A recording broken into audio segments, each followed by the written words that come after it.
Hello, and welcome to episode 68 of the ToonamiGAF podcast. I'm Greg Zeno. Tonight we have, as usual, B-Dubs and C-Kohler. Hello. Hello. And we also have Raxus. Hello. And also... And nobody. No, it's just 4. I forgot. Sorry. Anyway. Well, Guys, you're wanna in a talk bit about- of a rush. Outlaw Star? Yes. Oh yeah. I'm I'm so happy that's coming excited. back. I know. I remember when I was in when Toonami first started and they aired Outlaw Star when they accidentally aired a curse word uncensored. That's where you learned how to curse. McDougal, you son of a bitch. Yes. And his life was forever changed. But anyway, this is exactly what I wanted them to do with the rerun slot. I wanted it to be the old new show slot. Yep. Just the cool stuff that is now HD, and I wonder if they're going to delete that episode like they did in the last last time, where it made no sense how we got those caster shells. yeah, because they took the fan service episode with the nudity and the hot springs and all that, and they put Even a had one of the very main bad guys in that episode featured. yeah, and they put one of the most important plot points in there just so it's not completely bullshit fan service. So I guess whether we get that episode or not will depend on whether or not they are able to edit it. I think besides everything we've gotten, boobs, mostly Aisha boobs. Yeah. I mean, everything we got in Kill la Kill was worse. Well, does this have nipples? Oh yeah. No. I thought it did. I thought Aisha it had Aisha. No, When I watched the DVDs a long time ago. I don't think it had nipples. Quick to the nipple cam. Somebody do this research. I'm sure someone's desperate to do this research. No, thank you. No thanks. We'll find out. Anyway, great start to the episode. Were there nipples or not? There might have been. Here on ToonamiGAF podcast, we ask the important questions about, Nipples. nipples. Where are their nipples? I haven't watched the show, so I wouldn't know. Yeah, I was going to say the same thing. I was wondering who else hadn't seen it. Well, we won't give away any major spoilers besides those stars and outlaws. I don't actually care. It's so old that it's out. Yeah, it's out of all. Gonna be either way. It's gonna be a fun rewatch. I don't know how well it holds up since it's been a while, but it might was not hold when up I watched it the first time. So yeah, I think it's going to wind up being fun. I don't think it's going to wind up being great, but we could use some more fun on the blocks sometimes. I suspect it'll end up being, even though it's technically a rerun slot, it's kind of a new show for a lot of people. So yeah. And we will be covering it in full on this podcast. Oh wow! Yes, and it will be eligible for everything. I really can't wait till we reach a particular episode, which will probably blow some of the newbies' minds. Is it about the Kataro Empire? I think so. It's I just wanted an excuse to say it. Is it in HD? Yeah. Yes. This is the HD remaster. Hopefully this means a possibility of G Gundam for coming to Toonami as well. But still 4-3. Yeah. Okay. Not stretched out to crap like Boo. Right. Yeah. So they had a promo, which was very short, but it's exactly what you thought it would be. It's just the opening of, Space is the Place. Yep. It's really cool. I don't think they probably won't what else do do you a need? full promo. Probably not. I mean, it's a pretty old school show. If you haven't seen it by now, that's pretty much on you. Yeah, And so... sorry, what were you saying, Rexus? Yeah, a bunch of slackers. Oh, yeah. Sorry. It turns out people don't actually... most people don't actually go back and watch old stuff Just kind of disappointing because there's some really because good stuff we're back there. trying to keep up with all the new stuff. Well, I was gonna say, I feel like putting this on the block seems to be like DeMarco and Gil kind of like saying, hey, people are always telling us they love the old Toonami, so what if we put this on here and just see how it does? Not just Yeah. that though, but there's a lot of. I feel like with every anime season of the current anime, we kind of lose that old school style, and you get those anomalies that come up on occasion, like JoJo.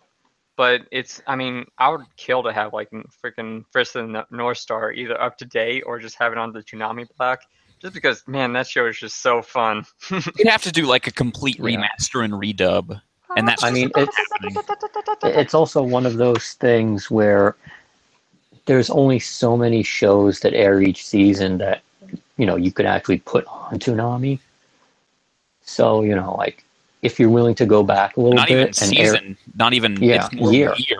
Like Yeah, I mean, we got lucky with like a couple of years having some stuff, but most of the time there's not a whole lot you can choose from. And if they're willing to go back and say, oh, we've shown this before, or we would have aired this on old Toonami, but we Vision of couldn't at the Escaflowne. time. Full Metal And that's, Panic. I think, like everybody said, it's not a matter of uh, uh, if we're getting Vision of Escaflowne, it's a matter of When? because Yeah, I because mean, DeMarco Funimation likes it. mastered that whole thing through Kickstarter.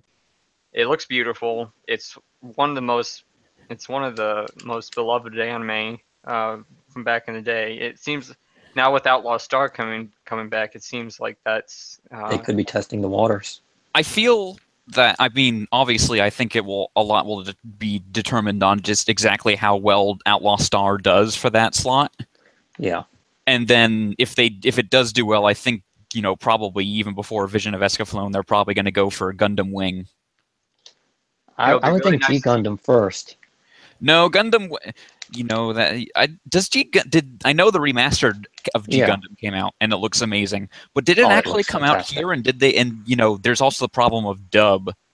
Well, I mean, they can just transfer the dub over. Yeah, They but don't have to re-record it. yeah, but Have you seen this man? Have you seen this man? it's like I just don't think that it hasn't had an official release over here yet, has it? G Gundam. No, not yet.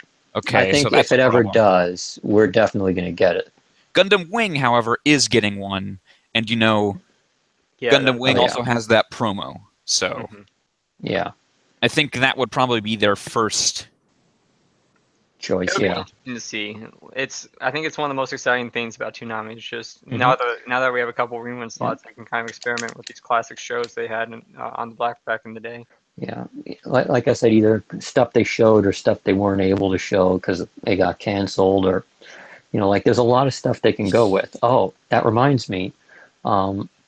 Apparently, the Kenshin manga is resuming next month My God. with a Hokkaido arc. They got the original author back and everything, so Man, if they kinda made a hope. new anime of that probably would be like straight to Netflix. Oh God. No. You yeah, thought I was going definitely. to say straight to Yeah. Toonami, but in reality, Netflix. I mean, they still have to adapt the final arc from Kenshin. They still haven't done that, and it makes no sense because it's fantastic. It's also really dark, so it's probably Great for the Toonami. reason. Anyway, And another thing, just one more thing I wanted to mention. It would be. I've only seen like bits of Vision of Escaflowne. It would be really nice to go in there fresh, especially when it's not edited to shit. Because Oh for yeah, people that don't already know, the two of you that don't already know that are listening to this, I saw the abridged series, and I know that it kind of like the Fox box cut, just kind of like, why don't we just drop her right in the fantasy world from the very first second? And you know what? That female main character, let's edit it out so it makes like the male's the main character. Whoa. I heard about Oops. those cuts, but that was about it. I've not seen it, and so that's the hearing that they totally tried to like it's like what they did when they released Yeah, what was that Ghibli movie the one with the girl on the air glider. Nausicaa. Oh yeah, Yeah, it's like when they made that like English like Americanized version of Nausicaa where they tried to like change the story and all the characters and everything and not make it about Nausicaa but make it like something else. That's what it sounds like. Oh man, I mean, that's what it there's a was. bunch of Warriors long of the history Wind. this, the 90s butchering, just really good movies and really I good mean, anime. it continued into the 2000s Yeah, And it with Like, such and legendary arguably things as, look, all the Marines in One Piece have super soakers. I think or hammers. yeah, I think the point is bring Garcia to Toonami. Oh God. I still remember the group watch we had of that one day. That was amazing. In the best and worst way possible. Wah! But no, that would actually be an amazing April Fool's joke. Someone should suggest that. That's just way too awesome. Anyway, I hope Outlaw Star does well. I'm excited to see it. Mm-hmm. So, Onto the block. onto the block. Let's talk about Dragon Ball Okay. Super. Dragon Ball Super Episode 28, the 6th Universe's Destroyer. His name is Champa. He's like he's if fat. Lord Beerus ate an entire other Lord Beerus. My God, this episode is just filled with great lines from Whis and Goku. He was really fat. I like the part where Vegeta, like Whis and then like his twin sister or whatever, they're dropping all this information about how the multiverse works and stuff, and then Vegeta's asking like the hard questions, like, "You're telling me there's a 6th unit?" And then he gets cut off by Goku, who's like, "Whoa, are you stronger than Lord Beerus?" Like Goku just has such a fight boner. It's not even funny. Like, Yeah. and then now here's all these universes and how they're paired. You mean there's stronger people to fight? Yeah.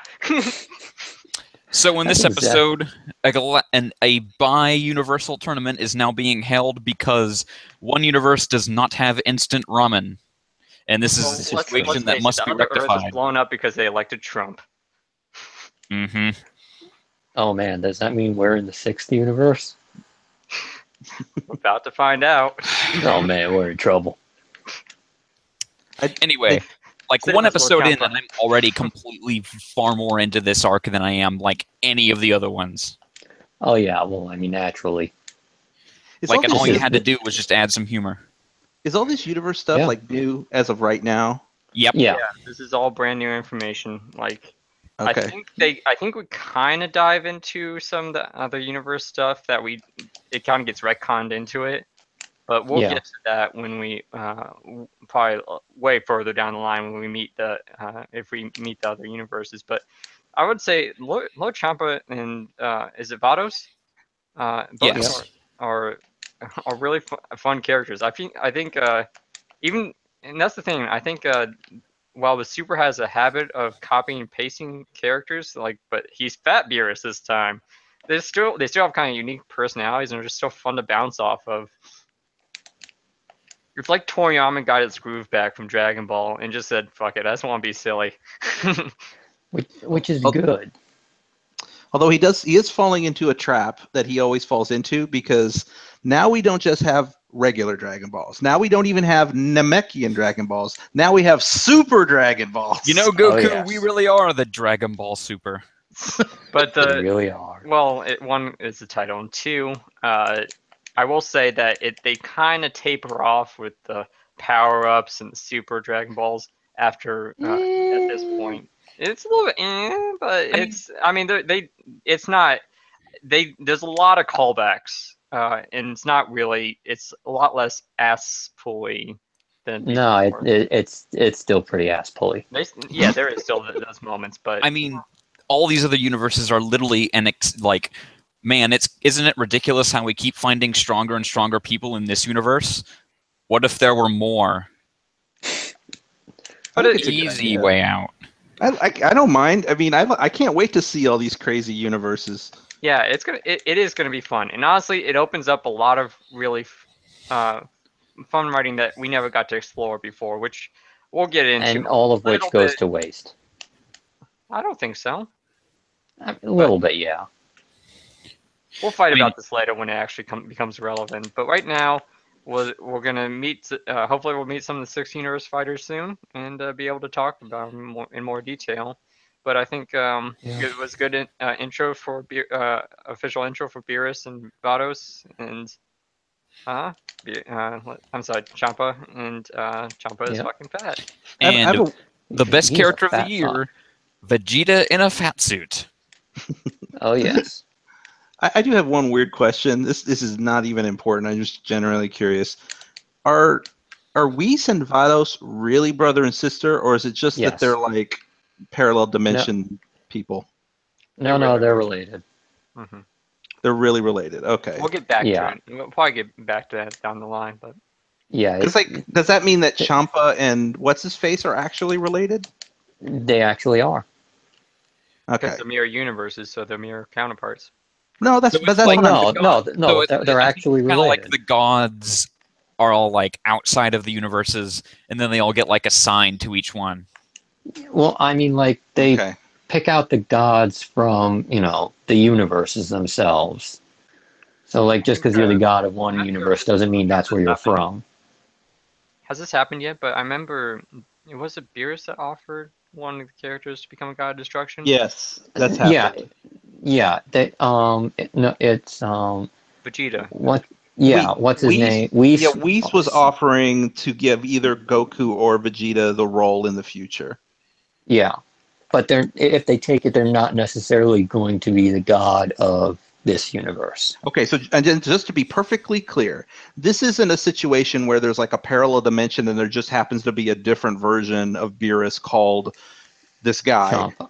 It's No, really that these two beings had a parent. They shared a parent or something to that effect. apparently. Yeah, apparently. Like Also, it would it, seem they were not originally gods. Okay, no. interesting. Okay. I mean, like the Whis and all of them were always sort of whatever the hell they are apparently, but the Watch Whis destroyers be the get final boss of the show. There's a lot of prop. final boss flags. But we'll There's see how it there's goes. actually a theory about how they're secretly the bad guys. Well, I'll tell you the best thing that's happened to Super is that there is Whis because we just get Ian Sinclair every week. Yep. Yeah, we lost Brooke, but we got Whis. Yep. Fair It's not the trade. same, but It's not quite the it'll do. same. Anyway, you guys want to talk about Dragon Ball Z Kai? if we have to. Yeah, we do. Dragon Ball Z Kai, the final chapter is episode 127, for his beloved ones, meaning himself, the end of the Proud Yeah. Warrior, in which Vegeta just kind of decides, oh, I care now, and dies. Tune in next week for more episodes of Vegeta in a fat suit. Yeah. Well, I mean, who didn't see Honestly, that I really coming? liked this episode. Screw you. Me all. too. I thought this is the best character moment Vegeta has ever had. It is. Yeah, I think figured. Super gives him some good character moments, and this is one of his peak character moments. There's still It would some be if it stuck. there's still some good character moments for Vegeta, and for the most part, this is basically a turning point where he becomes a good guy. Because Yeah, it's sort of where he realizes, oh, I have to care about people other than myself. Okay. yeah, and I mean, it's an epic attack. Two, his little moment with Trunks and his whole speech with Trunks is pretty sweet. It's kind of adorable. The whole last 5 to 10 minutes of this episode were just incredibly well directed. Yeah, Piccolo, The music and everything. Telling Piccolo to take the kids away. Yeah. Hmm. Uh, I mean, he has his "Give me a hug, son," and then judo chops him in the neck. yeah. I look forward to whenever Team 4-Star gets around to that. That's gonna probably be hilarious. Oh, it's gonna be hilarious. Psych. I love you, son. Oh, never mind. I just judo chopped you. Also, Piccolo finally takes out Bobbity. Yeah, and that's another Finally. thing. Piccolo gets a freaking amazing moments. Like, you won't be able to control Boo. Piccolo's like, he was gonna Gives destroy a the planet shit. anyway, so fuck you. We're split in half. I really this is something I regret about this, but I'll get to that in a second. But yeah, that was a great moment. I like Piccolo. I always feel like they give him some fantastic moments, and then they just screw him over. It's sad, Yeah. but Such is the existence of Piccolo. Yeah. Too bad Gohan takes after his green father instead of his actual father. yeah. Besides that, what else? There's something else I wanted to mention. Oh yeah, his Vegeta's last wars to Boo were pretty badass too. And just the whole destruction of Boo, like you just see the spark, you can kind of see the dust coming off him. Is like, oh, this is gonna be bad.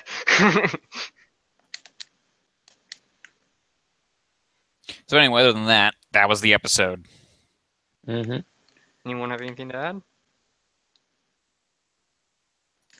I mean, it was a cool moment for Vegeta, but, you know. Yeah, I can't really think of anything else. I mean, we pretty much covered it. It was, Boo. Oh, well, Boo did that weird thing where he like took a part of himself off of himself and then like wrapped Vegeta up in it. That's because Boo has the properties of both rubber and gum. Yeah. That's the only other thing I can remember. Pretty much everything else was covered. I mean, I do agree though. I think this was a really good episode. It wasn't like the previous episodes where it's just fighting. It's like there was actually a decent character moment here. Mm-hmm. Well, don't get used to it. No, I'm not. Yeah, that's... Because bullshit happens from here on out. There's still no. like 40 episodes of this arc. And Wow. half of it is character assassination. Are you excited for 40 more episodes of Boo? Being totally dead, right, you guys? Right? No, Like, I think I've had my fill of Boo. I Yeah, honestly, Boo. I like Boo as in general his first form, but we'll get. I'll talk. I'll probably. I'm sure you guys have talked to him about in detail, but he'd actually lose his personality as this arc goes on, which really Oh sucks. boy, I can't wait. it's absolutely hilarious. it's hard to And believe he, that and he takes other characters with him. it's hard to believe that there are that many because like you think about like a show like Full Metal Alchemist Brotherhood that's around 50 episodes and Mhm. how complex and interesting that story is, and we've got Yeah. 40 more episodes of basically the same fight. Well, you have to remember Yeah. this is when they adapted the final chapters, they got rid of the interesting filler episodes and just basically made that one-to-one pacing that was very painful. So it's So you're getting the very- real Boo arc experience that you always wanted. Then nobody wanted. Nobody wanted this. because when watching the Saiyan saga in the Frieza saga through Kai was great because everything ran at a decent clip. Even the freaking 5 minutes parts went pretty fast. It was definitely no freaking 5 minutes, but it wasn't like 10 episodes of the planet Namek's about to explode. Yeah. Yeah, but at least Namek didn't assassinate half the characters. Anyways, Want to talk about JoJo? oh thank Yes. God. Yes. JoJo's Bizarre Adventure, Stardust Crusaders, Episode 2. Who will be the judge? First off, man, this opening is awesome, and it's still my third least favorite opening. Third least favorite? Yeah, it's third from the bottom. Okay. It's not a knock against the opening. Just JoJo openings are just so freaking good. Like my favorite opening is probably the next one coming up. Because That's like my third or fourth favorite. it's my personal favorite. There's gonna be. I mean, if we actually did it once we get all the JoJo openings and get caught up, it's gonna be an actual fight about ranking the JoJo openings. I mean, okay, here's easy ranking of the JoJo openings. Diamond is Unbreakable 1 and 2 go at the bottom. Chase, really? I really like Chase, especially when you go look back at The song sucks. Both of the first and second openings have, the first opening has a good song, but the visuals leave a lot to be desired. I don't And know. then but the Dress- second The opening, first has bad visuals? Are you crazy? I'm talking about the next part. Oh. Okay, so going back on topic in regards to Stand Proud, the visuals are great, and the song is pretty rocking, and it's pretty good. But most of the other ones are just so excellent. Yeah. But I mean, there's a lot to say I'm proud, and I look forward to actually getting the ending too, because I kind of wish like they would just forego and just give JoJo openings, because it's always gonna like every year there's gonna be JoJo opening. It's gonna be hard to beat. just give it to JoJo. Yeah. Well, the something I noticed is it's kind of hard to put into words, but like I think the animation in this season so far has looked the best. Well, you have to remember this is the first 3 episodes are kind of like opening movie. Oh, So the animation, it's the same thing with while it's a little bit more consistent. There is dips. There's definitely dips in this in the 50 episodes of Stardust Crusaders. It's a little bit more consistent in the next part, but there still are noticeable dips that they fix. To their credit, they fix a lot in the in the DVDs. Blu-ray. Yeah. Yeah, But so far David Production has not been able to completely put together a complete package consistently the whole way through. which I It can't always gets to blame a them. point where it's like, But they do a pretty darn good oh. job. Yeah. And this, I mean, especially the first episode, I never even got to discuss it much, but you can really see the step up in the direction there, because all the episodes combined of part 1 don't even hold a candle to some of the best episodes of parts 3 and 4. And you saw it like when Star Platinum first gets summoned and takes the bars, and you see the bars kind of come together, and it goes to new camera shot when the bars separate. You get those cool kind of edits. David Pro does, and they get better. Before inevitably in like the third core or something, they stop because they're just trying to get the stuff out on time. Yeah. And they start getting better at adapting much better at adapting the fights as time goes on. But we'll discuss plenty about the upcoming fights as they come along. But all in all, this is the first big stand fight we have: Kakyoin versus Jotaro. Yeah, Jotaro versus that guy from the opening. Yeah. I wonder Yeah, if I wonder if he he's turns gonna good. die. yeah. I can't for the life of me memorize his name yet. It's just too weird. Noriaki Kakyoin. Kakyoin. Yeah, that's a mouthful. Famous for, being like the pretty 6 foot tall linebacker. Well, He yeah, can do that thing with his tongue. What are you talking about? I mean, there are shots of this episode where like these guys look 7 feet tall, and I just laugh at myself that there's like all these 7 feet tall like high school kids walking around. And all the girls are fighting over them. Yes, that was actually kind of funny. I did. There's like that. the regular girl, the sized human girls, and then there's like the demigods that walk among them. Right. And what were those two like complaining about? Like one was like flat chest, something else. Like flat chest, No boobs, big flat hair. chest, no boobs. Like, can you blame Jotaro for being like, just shut up? Yeah. Actually, the thing is, they keep making a point to try to make it clear that Jotaro is like a real he's a real rebel. He's a troublemaker. He's always getting into trouble and stuff. The truth is, though, so far in this show, he's like probably the most stable person I've seen. I mean, even his grandpa is like off the hook more than he is. Well, I mean, he's a total asshole to his mom, though. He is an asshole to her, but like it's not like in a mean-spirited way. He's just like, I don't know. It's kind of hard. Grunting, but I think it becomes a little bit more obvious especially after the mini arc ends. So also in this thing episode, I like. Here's a thing. Here's kind of like a fun alternate interpretation of Jotaro that I like, is that he's on the autism spectrum. I don't know. Because someone had there's a whole post out there, but I really kind of liked it. I really don't see it. No, that doesn't work, and it's really something you shouldn't be arguing. I think he's just more like, I just get this impression that he's just a tough guy. Like he's like, what do they call it when you're like they're tough, but they're like inside they have like a heart of gold. I mean, So he's he's a straight up just Sunbury? Clint Eastwood. Say what? He's straight up just Clint Eastwood. Clint Eastwood I guess. does a Jotaro pose in the magazine.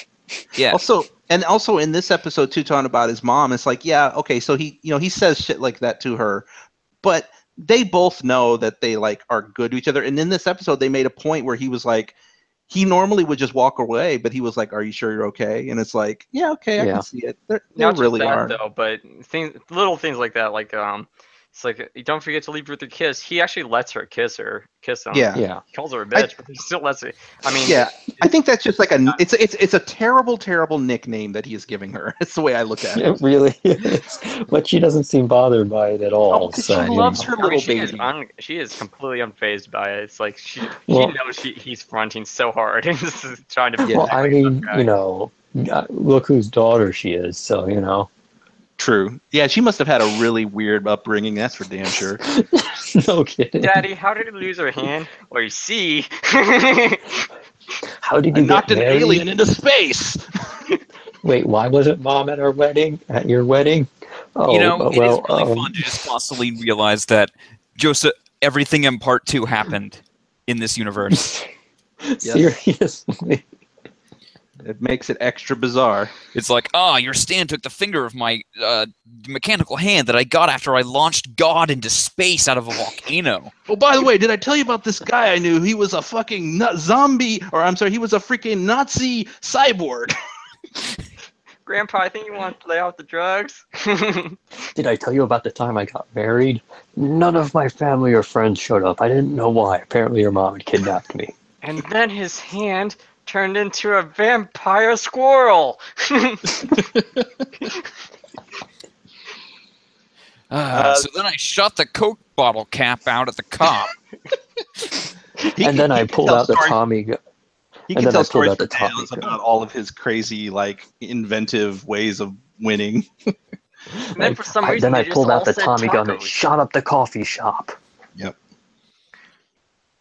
Oh, man. Is there anything else we want to mention about what actually happened in the episode? So yes, there's a lot I want to mention. First of all, there's a little trend, especially early on, of just it happened to Star Platinum and it happened with Kakyoin of just stands just doing random shit because Araki really doesn't have a firm grasp of them. Get used to it. It's also a horror movie thing. So like the stands when they first show up are trying to like directly ape a lot of horror movies. I think And this then is he's like like, Invasion of the Body Snatchers a little bit. I've decided, okay, now I've actually decided what the power is going to be, so it's completely different. Yeah. So some powers might not even show up again. I like how Kakyoin just throws that painting into the tree, and he doesn't even paint ever. Oh, really? he was just doing that painting thing just for Dude. That's really interesting because I swore the moment he did that, I'm like, oh, this is this guy's power. His power is that he can like paint shit and make it real. Nope. And like I said, that is not. I guess he maybe the only thing I could assume is it's actually rationalized. It was just he did a small emerald splash and grazed his foot without him noticing. Well, his stand was probably like hiding in some shit. Because we learn more about stands as we go along. There's a lot to learn, but I think I'm gonna try. I have such a full schedule to do a stand 101 to give you people kind of general ideas. But I think this fight's a general idea of how they work. First of all, the interesting about stands is both the user is almost always mortal.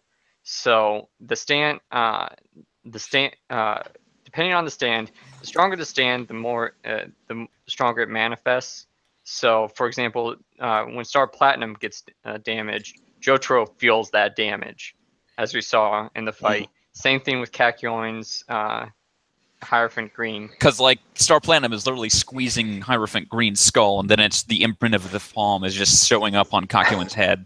So if you damage the user or the stand, you can. It's kind of it's a symbiotic relationship in that. Yeah. But they will. So really, all you have to remember about Hierophant Green is that it can hide in things and it emerald splashes people, and that's actually it. But that's all it does. It does a lot of interesting things. Mostly because the other thing about stands is range. Hierophant Green has a long range, and I think he kind of touts that because Star Platinum, while super strong, has a very small range, and so it kind of becomes a chess game. But I'll discuss this a little bit more. and I was waiting for the first stand fight to happen, and I think as it goes along, you get some really interesting stands. Right now, you get some basic stands like, oh, it shoots crystal. This one shoots crystals. This one punches really hard. But you get some really interesting stand powers as time goes on, especially And the later in fights get series. better, because right now the fight is literally, I got hit by your Emerald Splash before, but now I'm going to block it and punch you. But And I'm gonna do the sound. I'm gonna do the aura thing. Oh, that was great. not just that though. I'm not sure if they did it. I know in the sub they did it. I can't remember as clearly in the dub, but when he does the finger thing, you actually hear this clink, clink, clink, clink. Oh yeah, that's great. Just like. So anyway, the thing I love about the aura is that, you know, as you can see, Seacola, I guess you didn't know what it was before, but it's basically Star Platinum or other stand punches person in the face about 1 billion times really hard. They have a lot of really good punch rush sounds in JoJo, and AKA the punch rush. Yeah, is one of the most famous punch rushes of all time. The best thing about the aura or the punch rush is that it's not even a combat move; it's basically an execution. Like it's always like after a fight, and the guy it's a particularly scummy villain, and it's just like, nah, fuck you. It's like the opposite of One Punch Man. Instead of taking you down with one punch, he takes you down with 500. Yeah, and it's consecutive normal punches. Besides that, we get introduced to flesh pods, which we'll learn more about in the next episodes. Will appear twice and never again. No, they appear again. There's a big plot point. Oh yeah, I forgot about that. But so. Luckily, that nurse will almost certainly survive because she only lost about 6 gallons of blood. Yeah, thank God. She's alive. She has a pulse. JoJo's just like, she's fine. Peace out. She only lost all of her blood. I kind of wish you could live without that. I kind of wish our own personal Picasso just drew her drained blood line on the ground. Yeah. But that's the thing. JoJo's just this delightfully violent anime. It's just like, oh my gosh, she bled like 2 gallons, but she's okay. Even the silly quirks and flaws of JoJo are lovable. I know, it's just such a fun series to watch, and I'm just so happy to have it back. Like people always complain about the kind of flaws of JoJo, but I always overlook them because it's just honestly, there's not many series that are just this fun to watch. I mean, I wouldn't want to hang around with a person who would see that scene and go, "Oh, this is stupid. Did you see how much blood she lost?" It's like, no, you're not supposed to care. You're supposed to be like, you're supposed to hand wave that. That's just fun. Remember, it's just a show. You ought to just relax. Mystery Science Theater. So also in this episode, Dio is doing his Dio thing, which in this part is basically walking around a dark room talking to himself in the mirror. And flexing. Oh my God. Flexing. He's so that sexy. man loves to flex. Well, he the body of Jonathan Joestar. I'm so hot. I mean, he did steal Jonathan's body, so. In the back of my mind, whenever I see him, I just hear, I'm too sexy for my show. I was also thinking that. You could take this to some weird places when you think about their previous relationship, and then fact that he has his body now. Oh, do they? Okay, don't go anymore because I want to know all about that as it happens. More on this in 2020. Okay. And plus the random. Again, I bring up the random powers because for some reason he has a stand. Purple's stand, and that's never brought up again. I'm sorry. That's minor spoiler, but you just get used to it. Yeah, Rocky was like, actually, it's a tiny bit more consistent, but he also goes kind of crazy, which is actually makes some of the fights just that much more delightful. But we'll get to that. We'll get to those because some stands are just like, what? Anyway, I understand how some people were like, man, I kind of don't like Jotaro. And I can understand that because for now he's like even he has the big hero speech where he's like, "Man, I'm kind of an asshole, but fuck you even harder." He has a lot of great lines though, and he miles down a bit in this series, but I think in the sub we'll talk more about Jotaro down the line. Anyway, like when I watched this with my little brother, he also was like, "Man, Jotaro's a punk." Yeah. Well, I mean, he is. coming in. That's why he's dressed like a punk. That's how he's designed. coming in again though, but coming into this fresh, having no expectations for what Jotaro should be like.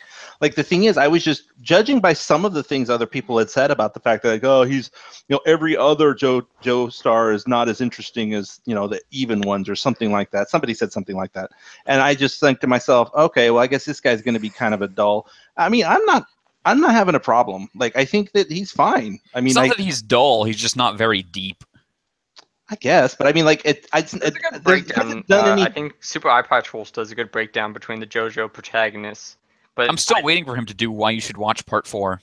Yeah, but again, they're rather filled with spoilers. So, what I'm getting at is that like, even though like his whole character shtick of just being a bad boy, like I think that would in any other series get under my skin. It'd be like a Kirito type thing where I'd just be like, oh god, I hate this kind of character. But I think he's fine. I think he's actually I think he is a good contrast to all the other characters in the show that are just kind of out there. He seems more grounded. And the nice thing about Rocky is all of his characters he doesn't take completely seriously. So there's a lot of good jokes involving these characters. One of my favorite is minor spoiler, Oingo Boingo. But we'll get to that in a second. It's just hilarious. Oh, don't you mean Zenyatta and Mondata? Oh, oops. Okay. Oh. That means we're not going to get the song. Damn it. Okay. Well, they'll probably have to give us the song because they won't even translate. They won't translate it. Is what they'll do. Anyways. They won't. Anyway. What else? Anything else happened this episode to discuss? I can't remember. No. I don't remember how it ended. Joseph displayed his casual racism. Oh yeah, it's like Japanese coffee is the worst. That's American coffee. Made in Japanese style. Yeah, I mean, yeah, whatever. I mean, it's like maybe he actually thinks it tastes that way. People have tastes. I don't know. Like he's an idiot. He's just. I mean, he's a great racist. fighter, but he's a goddamn idiot. I do like though that they keep referencing the fact that he's American born. I like that. Yeah. Also, he has a gigantic house. Like, holy shit. Yeah, no kidding. Well, apparently his for one thing, Holly is already rich because Joseph Joestar is super rich. Mm-hmm. And it's also quite possible that his jazz musician father is also quite successful. So big ass house. Yeah. Wait, why is Joseph Joestar rich? So basically after World War II, he started a real estate company and got super rich. Oh, okay.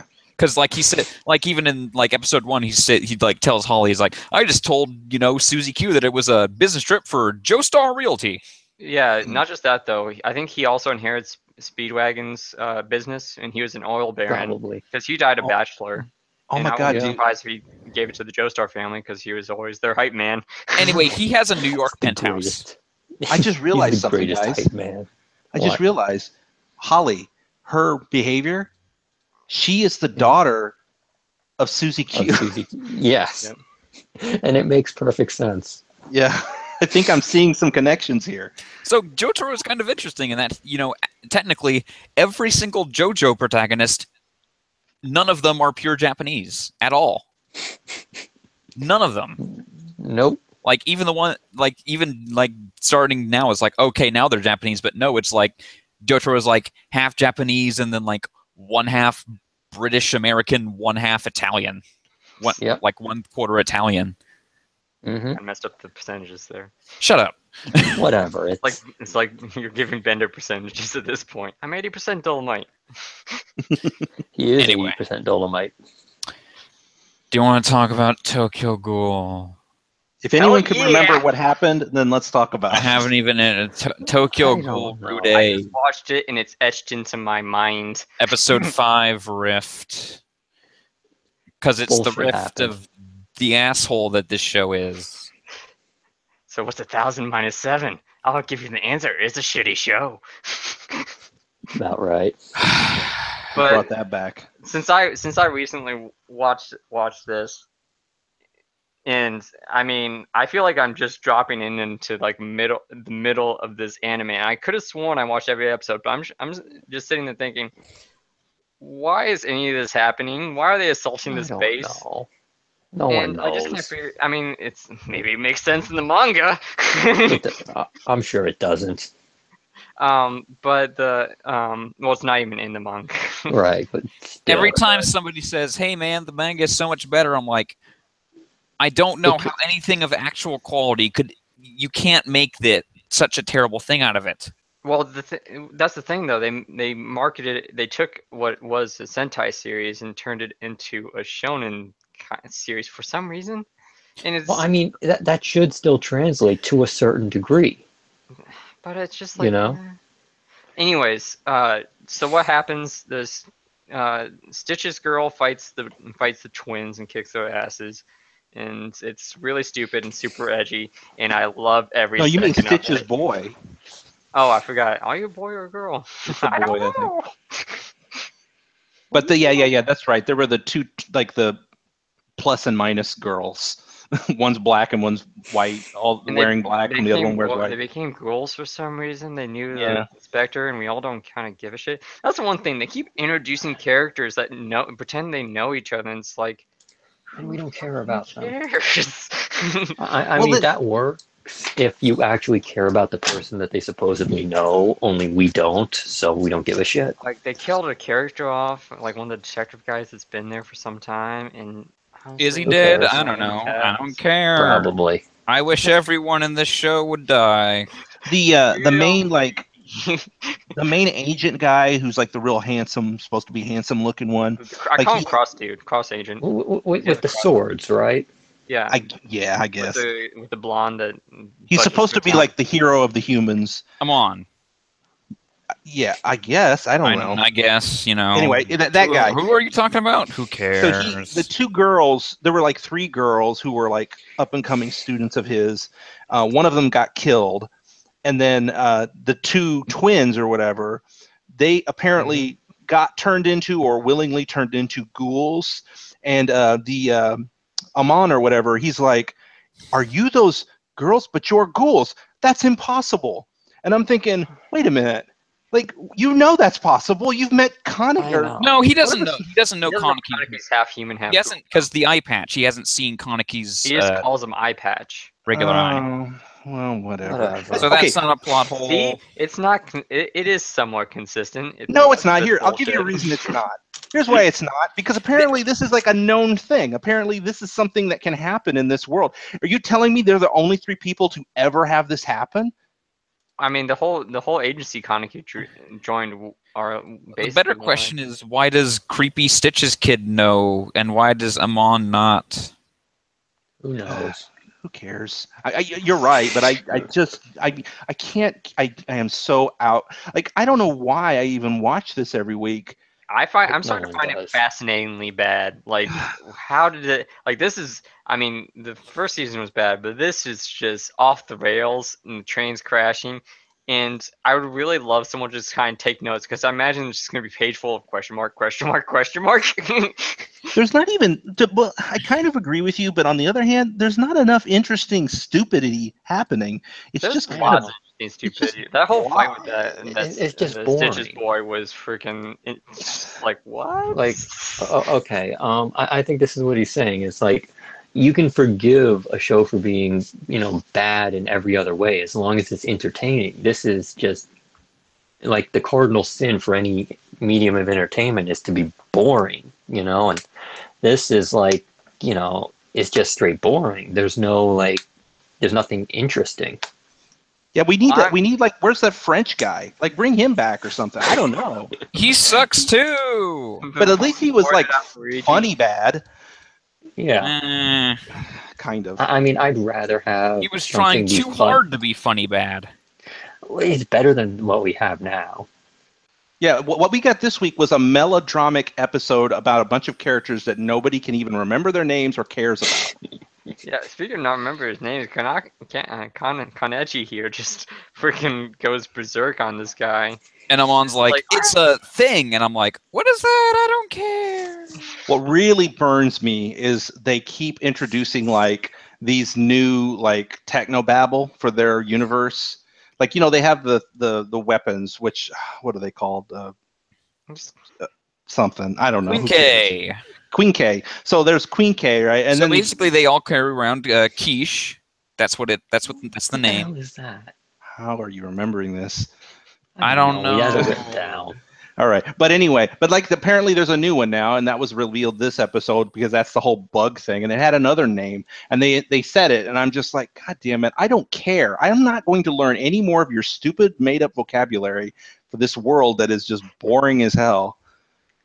But I of can't course, wait to take it to the no.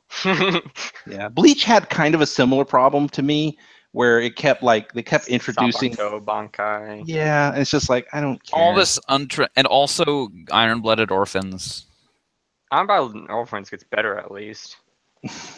and also fucking Unicorn. Can we go back and drop this show down below Akame ga Kill? Not yet. Yeah.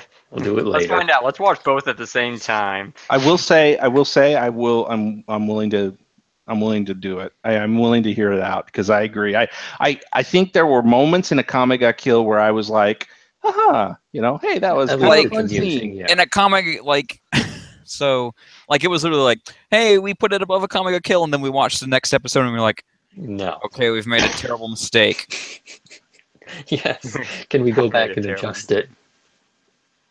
It's I personally I know not me nobody is gonna agree with me, but I'm finding it's just having everyone watching everyone's pain, experiencing the show is giving me some joy.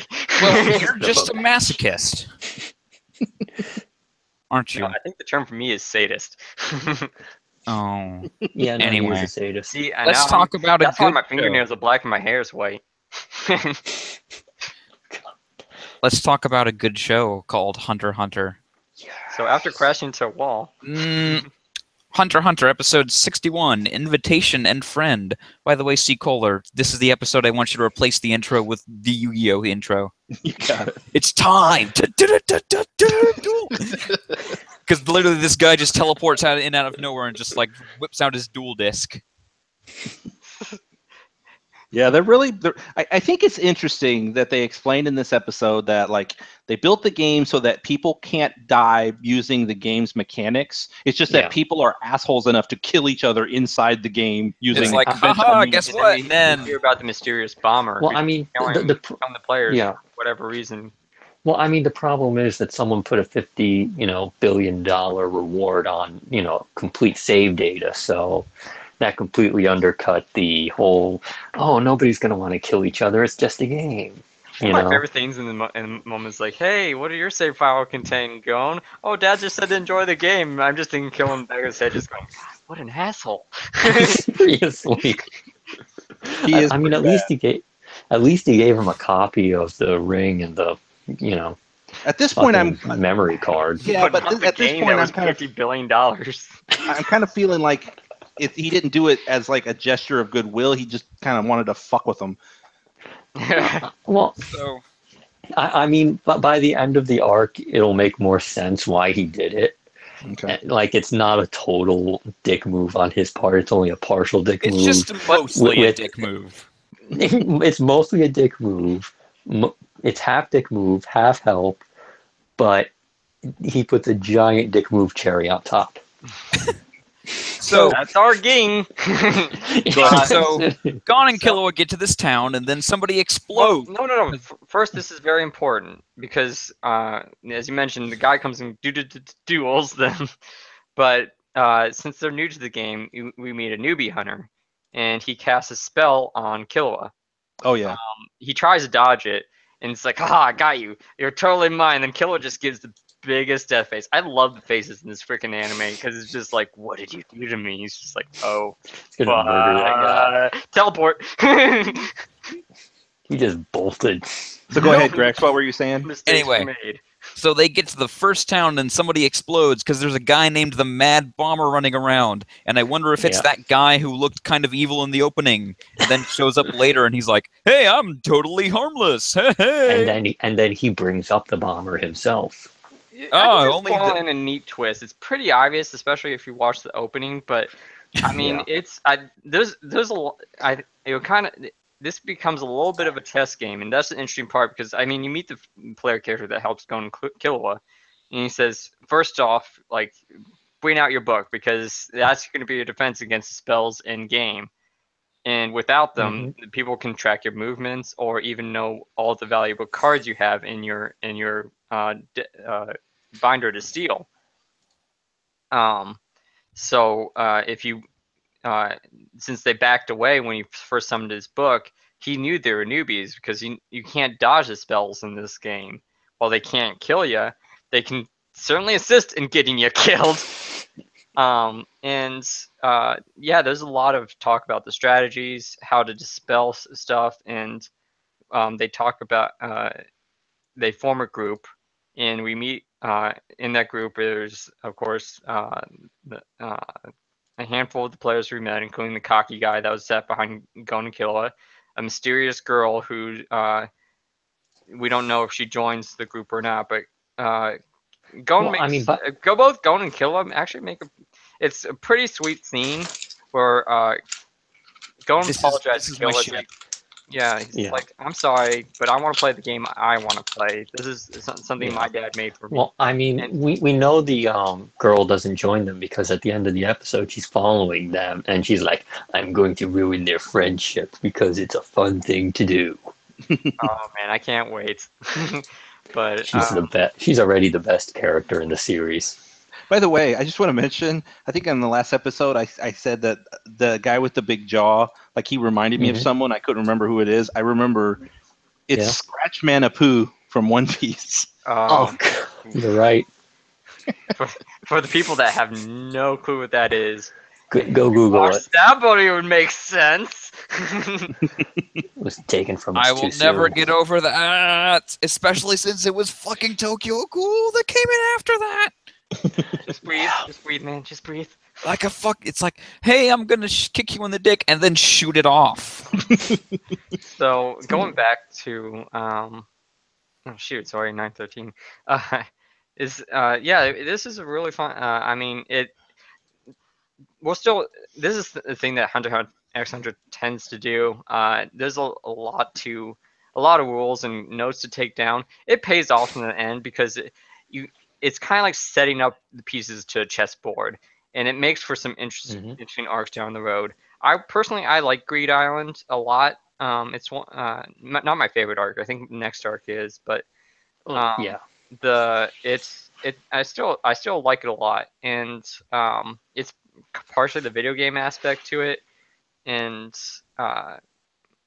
also because there's some really interesting fights thanks to it.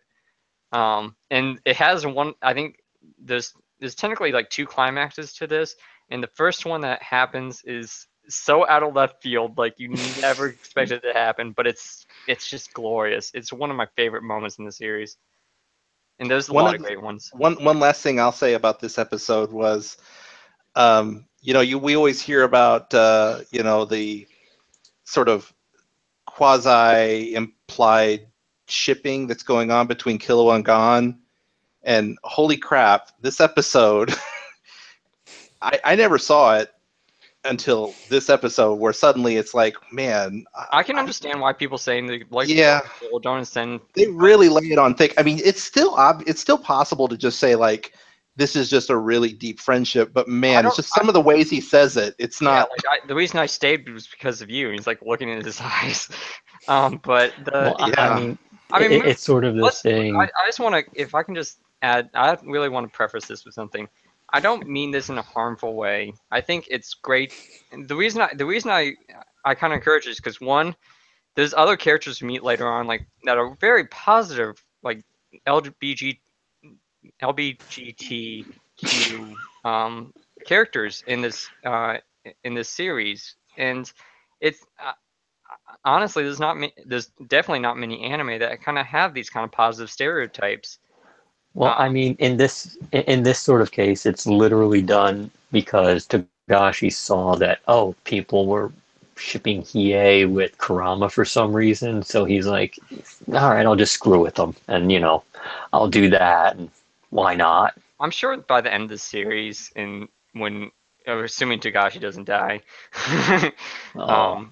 he'll probably do something to just kind of screw up all the shippers. But Well, I mean, right now, in the next, I think there's kind of just this rift, not just in American television, but especially in Japanese television.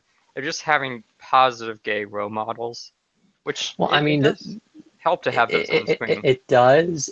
If I mean, the thing is, neither one of them, as far as we know, is actually gay. It's just Yeah. sort of like some bait for guys like DTL. Yeah, exactly. Well, I mean, if I'm just as coming in from it, having only seen this much of it, like I don't even get any remote idea. Gon is like, to me, he's like Luffy. He doesn't even think about it. You know what I mean? Yeah. He has nothing. There's nothing going on with him. It's just about meeting his dad or whatever. Yeah, exactly. And that's why I get the complaints people say, and I don't want to. But let me kind of finish. want to preface this. It's just, Hang on. I really wish there's more cartoons like Steven Universe and stuff. It kind of pains me that we just don't have those kind of positive role models to. I mean, and I'm not saying so. And I'd be perfectly fine if it turned out that way. I'm just saying that it is strange to me that it's being left ambiguous, and that Killua is the only one that seems to be doing anything. I will say this Well, though: when we get to later in the series, there's no questioning that there's a big character that's transgender, and they treat it very well in this show. But we'll get to her eventually. Yeah, but I'm it's not really kind of talking about that. We were still on the Hunter exam. Yeah. I mean, I'm just talking about besides one arc. These arcs flow by really fast. I mean, they cover 3 chapters at a time.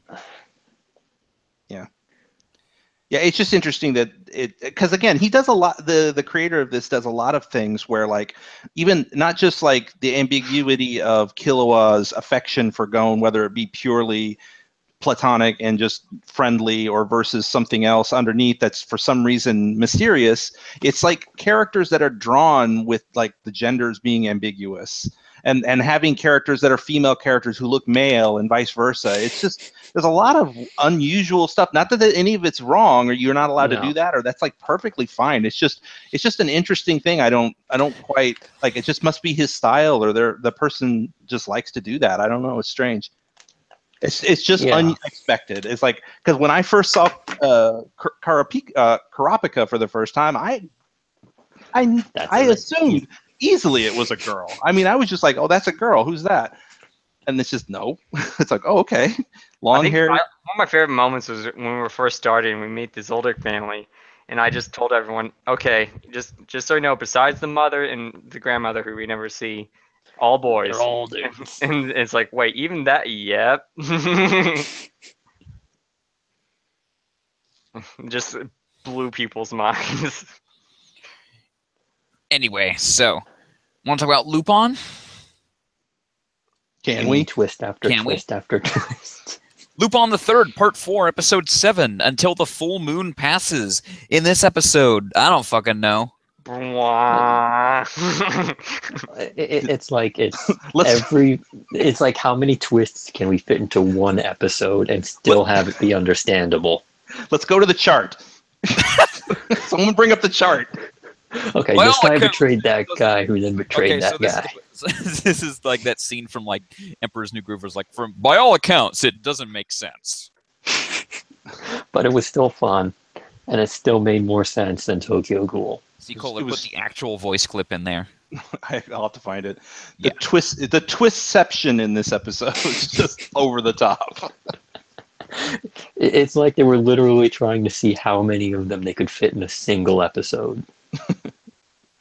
Because just when you think it's over, it's like, nope, here's another twist, and I'm going to twist on that twist. I'm going to twist right back around again. Also, child prostitution in this episode? Yeah. That was weird. Pretty dark. Pretty dark. Yeah.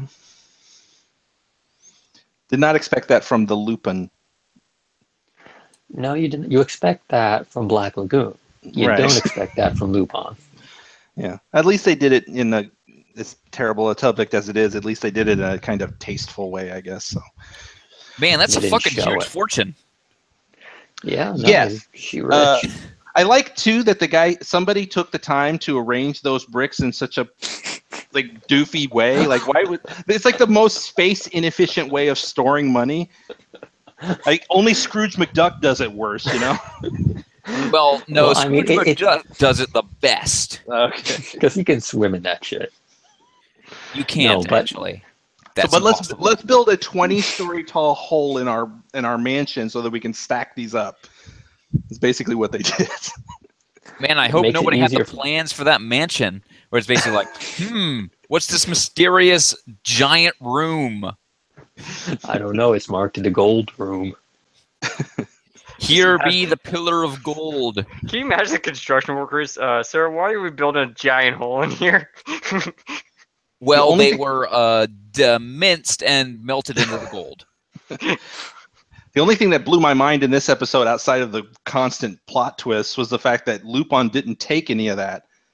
Like he was in that room, he should have just swiped like 6 bars or something. He's a Nah, gentleman. if he's gonna steal something, he's gonna steal all of it or nothing. Hmm. But I'm glad. I mean, confusing or not, I'm still happy Lupin's on the block. As I learned from One Piece Gold, it's fun to kind of have heist shows and films. They're fun to watch, even if it doesn't Especially if bring much discussion. But yeah, no, I mean it's the sort of thing. If it's done competently, it's always fun because there's always weird twists, and you never know what's going on until it's all over. yeah, and I do like. I find this series. I hope it's a trend, and I hope they improve the other episodes too. But I always prefer the character-focused episodes. I like those a little bit better than just some of the random heist episodes. But I hope they get a nice balance as it go along. Can we talk about that one guy's Italian accent? Oh my god. It's me, You mean the Godfather. I can never give you my Apparently, nobody in the fortune. voice acting industry can do an Italian accent. You come to me on the day of my daughter's wedding, and you ask me to do you this favor. I'm gonna make him a pillar of gold I'll never refuse.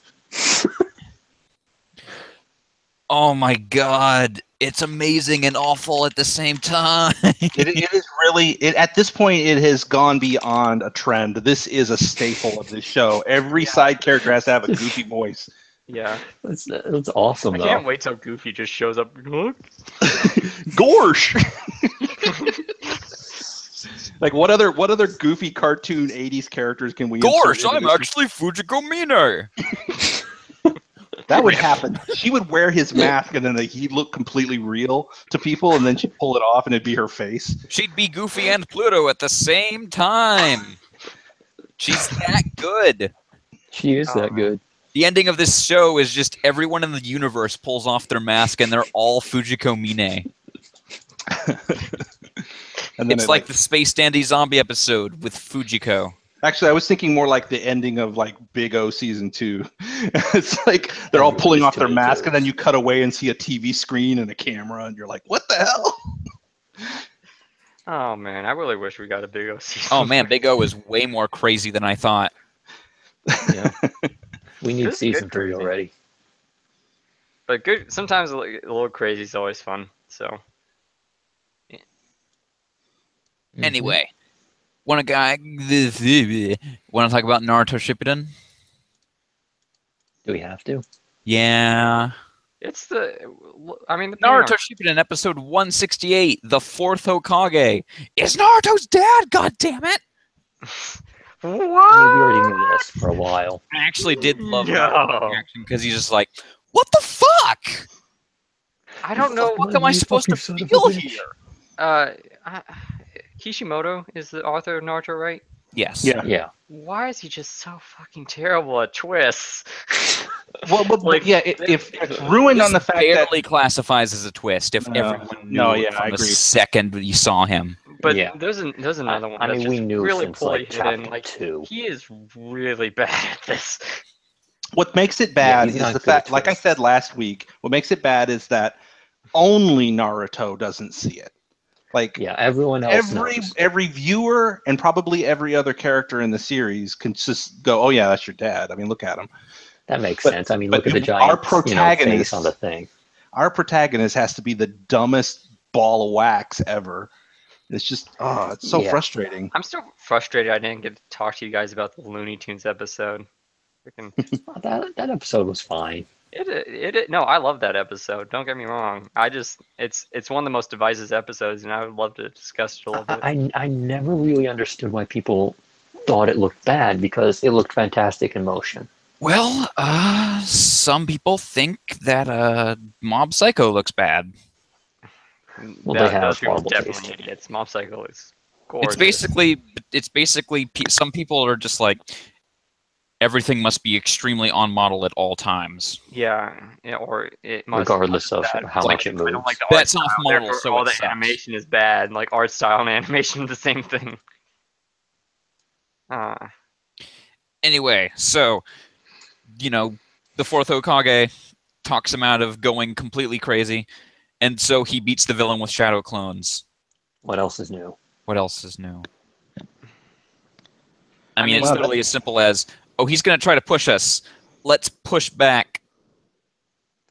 At least there was some strategy to this. I mean, I think the end of the Pain Saga kind of ends on a loud fart. I don't mind it as much as I don't mind it as much as everyone else, but we'll definitely get to that as we go along, which is a shame because I think the rest of the arc is very enjoyable. So I can't get too down on the series.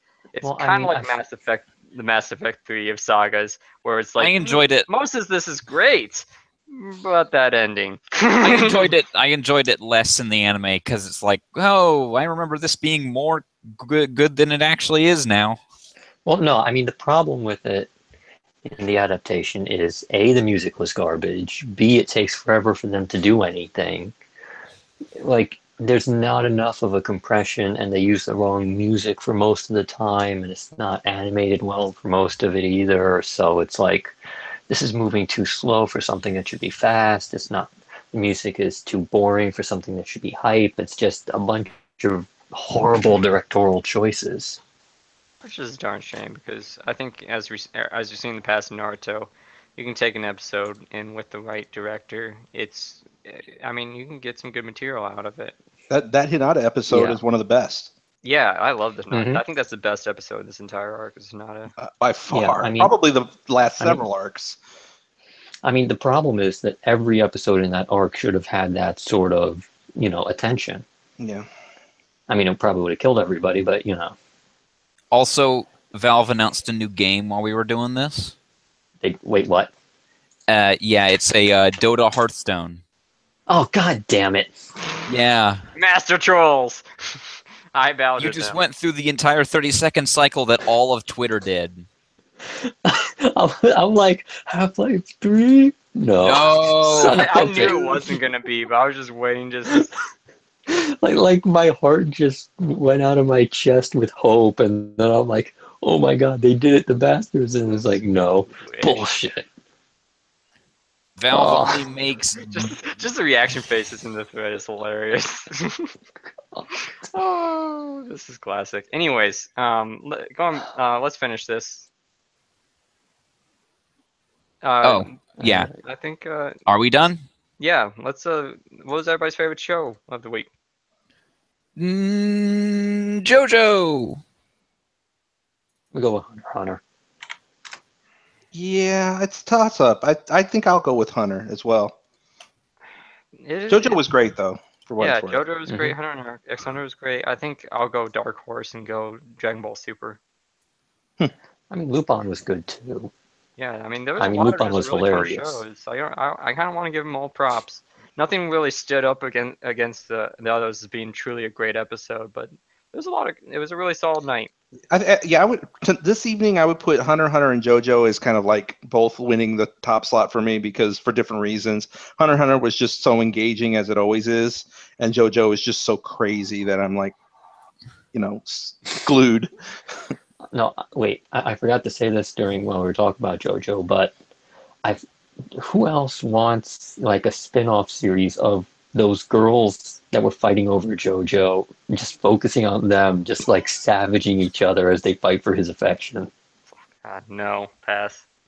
No, I mean, just think about it. Just like they get into fights with each other, they undercut each other. I'm talking like Death Note. It's like pure insanity. I Not think seen give it I'll give you a 1-episode OAV. That's all you get. No, I'm not making a series out of that. I mean, I think it could work. They're one note. They're not Well, Death no, Note. They're one note. That's I what have makes the one it note, great. tiny boobs. Oh man. So anyway, that's our show for tonight. Thank you, Raxus. No, you're welcome. Thank you, B-Dubs. Mm-hmm. And thank you, Seacoller. No problem. We'll see you guys next week for the premiere of Outlaw Star. Or wait, no, 2 weeks. Fuck it. Shut Yeah. up. Oh, God damn it. I'm Fuck stupid. you. Hey, let's enjoy the end of the standalone complex. She It's didn't still a have really her watch solid on. It wasn't her. Yeah, I know. Like, they had the specific close-up of her wrist, and there was no watch. I'm like, really? Like, Bato made such a big deal about the watch, like, the night before, and they totally, like, had sex, whatever. And it's like, he didn't notice you not wearing the watch. Like, really, bro? You just went through all that shit for the watch, and you don't even notice it. Well, thanks for ruining it for CNTR or whoever. One Probably person doesn't know. I mean, everyone More knows. Warren CNTR. I mean, this is also kind of this at the timestamp level right of, here. hey, look, the fourth Hokage is his dad. Yeah. Okay. Like, I mean, they had haven't a literal close-up of yet. the wrist. but you should totally know. Mm-hmm. I didn't for a second think that she's dead, but I didn't notice the watch was missing. I mean, they had the close-up of her wrist, but, I mean, it was a quick one, so, you know. Okay. Anyway, good night, everyone. We'll see you guys next week for episode 69. Oh. Okay. What? Episode All right. 69. Oh, we better have some kind of clever sex pun for next one. No? No. Okay. We're not doing sex puns? Anyway, we'll see you guys next week for episode 70. We're skipping that one. Oh, come on. Good night. What happens if we get episode 420?